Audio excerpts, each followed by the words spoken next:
देवास जिले की बागली तहसील क्षेत्र से इंदौर बधनी नवीन रेलवे लाइन एवं हाईवे मार्ग निर्माण कार्य किया जा रहा है, जिसके दौरान किसानों की भूमि अधिग्रहण की गई है। लेकिन शासन प्रशासन की अनियमितताओं के कारण किसानों को सही मुआवजा राशि नहीं दी जा रही है, जिसको लेकर किसान अपने हक की लड़ाई विगत 4 माह से लड़ रहे हैं, लेकिन उनकी कोई सुनने वाला नहीं है। मजबूर होकर अपने हक के लिए 14 मार्च से बागली के चापड़ा में इंदौर रोड पर साई मंदिर के सामने अनिश्चितकालीन धरना प्रदर्शन एवं क्रमिक भूख हड़ताल पर बैठना पड़ा है, जिसमें प्रतिदिन क्रमिक भूख हड़ताल किसानों द्वारा की जा रही है। शुक्रवार के दिन धरना प्रदर्शन के दूसरे दिन बड़ी संख्या में किसानों ने एकत्रित होकर धरना स्थल से चापड़ा चौराहे तक रैली निकालकर प्रदर्शन किया, जिसमें बड़ी संख्या में प्रभावित किसान उपस्थित रहे। किसानों ने चापड़ा चौराहे पर एक नुक्कड़ सभा भी आयोजित की। नुक्कड़ सभा आयोजित कर उनकी पीड़ा आमजन के समक्ष रखी। किसानों का कहना है कि किसान हितैषी सरकार में किसानों के साथ अन्याय हो रहा है।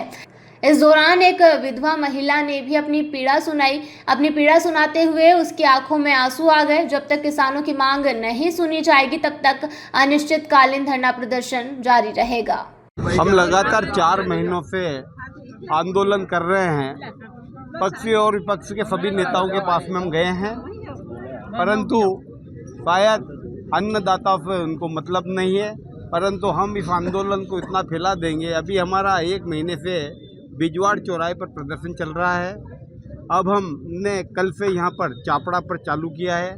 2 दिन बाद में हम खोडेल चालू कर देंगे और हम सरकार को स्पष्ट चेतावनी दे देते हैं कि चाहे आचार संहिता हो या कहीं भी हो, हम अगले चरण में प्रदेश की आर्थिक राजधानी इंदौर को चारों तरफ से जाम कर देंगे।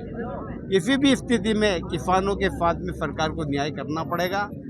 और मेरी सब पार्टियों विनम्र निवेदन है, किसान को इतने हल्के में नहीं ले। आडा अंबानी के लिए सरकार के पास में पैसा है, परंतु दाताओं के लिए उनकी ज़मीन कोड़ियों के दाम में ली जा रही है, उनके लिए पैसा नहीं है।